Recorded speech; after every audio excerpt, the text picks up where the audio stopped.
একটু যদি বলেন স্যার, আসলে স্যার সুস্থ হচ্ছে কিনা অনুভূতি জানতে চাই।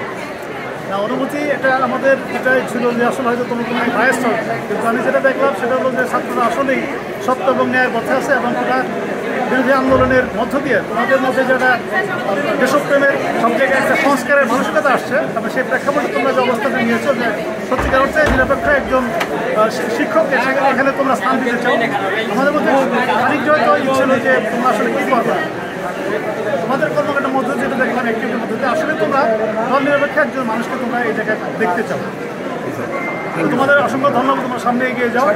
হ্যাঁ, কলেজটা যেন সুন্দরভাবে চলে এবং এখানে যেন তোমরা যে প্রত্যাশা করছে রাজনীতি মুক্ত হয়ে রাজনীতি করবে, ঠিক আছে, রাজনীতি জায়গায় থাকবে।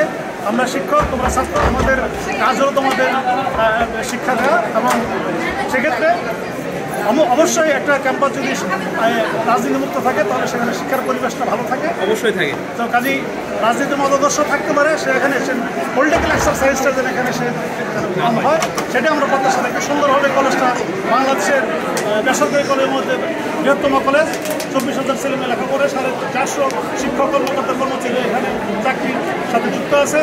এখানে কলেজটা যদি ঠিকমতো রান করে আমাদের সম্মান বাড়বে, আমাদের ছাত্রদেরও বাংলাদেশে এবং বহির্বিশ্বে তোমাদের সুনাম বাড়বে, তোমরা বিশ্বের বিভিন্ন জায়গায় তোমাদের নিজের অবস্থানকে তোমরা সুদৃঢ় করতে পারবে।